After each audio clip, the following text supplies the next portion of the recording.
Good morning. My name is Bob Galise, former president and co-founder of the Nuovi Amici Bocce Club here in Sun City Center. Nuovi Amici, of course, means new friends, in case you didn't know that. Today, we're just going to go over the basic rules and hopefully make them much clearer than maybe they have been. As you all probably know, a team consists of 1, 2, or 4 players per team. So 8 max on a court. The toss of a coin determines who's going to throw the first Paulino down the court. And the Paulino is the little ball. And the Paulino is the most important ball out there because that's the one everybody's trying to get close to. Before the play begins, you want to determine how many points you're going to play to.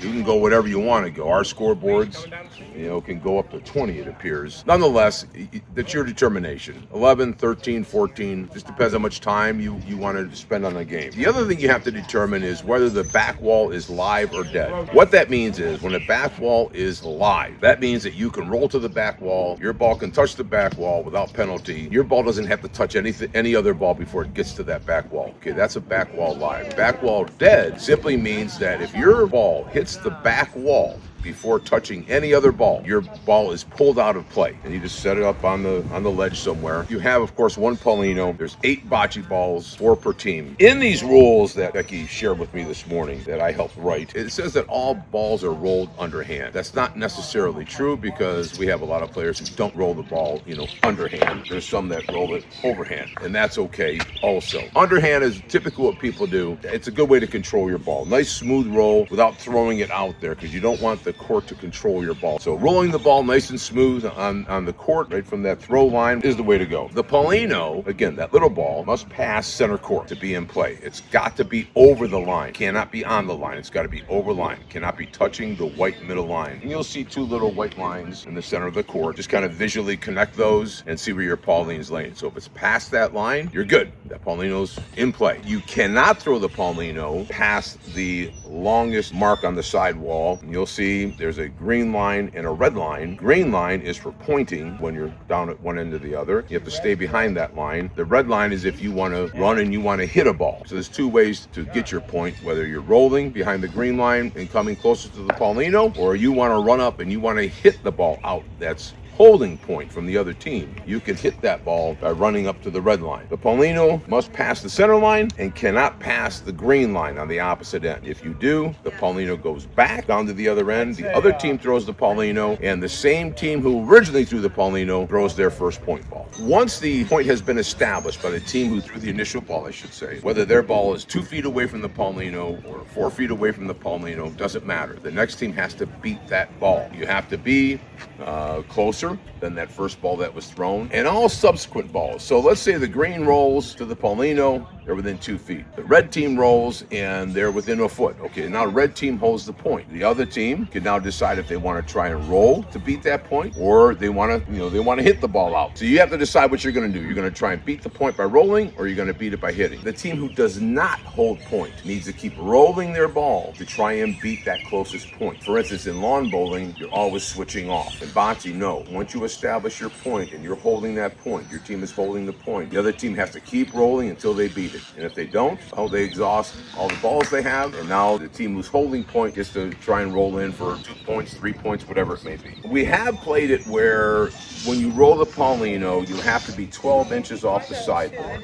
I know there was a time that it was played that if you were not 12 inches off the sideboard, somebody would step on the court, kind of put their foot against the sideboard, engage 12 inches, and then move the Paulino over. It's really not the way to play that. You take the Paulino, you roll it back down to the end, the other team rolls the Paulino, and then the original team rolls their first point like they were going to before they do the Paulino against the sideboard, okay? The 12-inch rule is in effect here in Sun City Center, and it's a good rule. And listen, if both teams agree to play wherever the Pauline lands, it lands, then so be it. That's okay too. That's up to you. I know that here in Sun City Center, we play with 2 players on each team being at each end of the court. So there's 4 players, but 2 from each team are at each end of the court, and it's kind of a no-walk situation. You can also play it where you play all 8 players are on one end, and everybody walks. Whether you're playing it where a no-walk or a walk situation, once you throw your ball, you may want to walk down kind of where the Paulino is sitting so you can let your teammates and the other team know who's got point, where to throw the next point, maybe give them an idea of maybe how to steal the point. But instead of staying down there at the end, come on down here and help your teammates. That's a part of the game.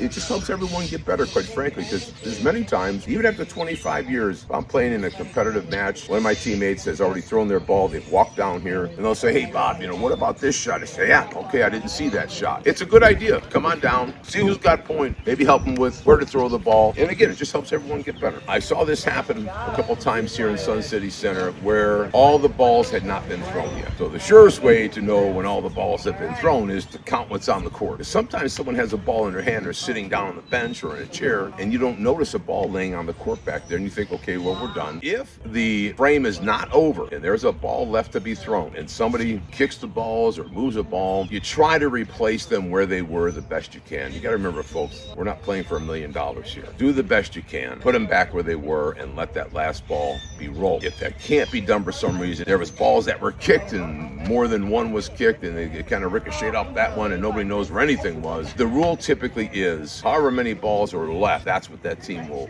get. They'll be given that 1 point, okay? Make sure that you see all 8 balls in front of you before picking them up. Can't get them back to where they were. Team that has the ball left is awarded that point. Keeping in mind, when it comes to scoring now, only the inside team or the balls that are close to the Paulino will score points. Only one team gets points for that frame. So if Team A has 1 ball closer than the opposite team's next ball, that's it, they get 1 point. If they have 2 closer than Team B's next ball, they get 2 points, and so on and so forth. And I think we've got that all down. Listen, guys, they put a tape measure out here for a reason. I've seen things where people stand there and they look and they walk around and they look and oh, okay, it looks like red. Grab the tape, make sure it's fair for everybody. And I've watched that happen where it was a mistake and it changed the whole frame for the team that had to throw the next ball. As far as taping goes, you always want to drag the tape from I call it the dumb end of the tape measure with the little metal clip on it. That gets held onto the big ball. Drag the tape measure across the top of the Paulino. You can measure to the center of the Paulino, or I always eye it up to the front of the Paulino, because sometimes determining center on a round ball is not easy to do, especially if the measurement was within 1/8 or 1/4 of an inch. That's really hard to do. If you can't do that, I know they have here the little cups with the strings on it. That works.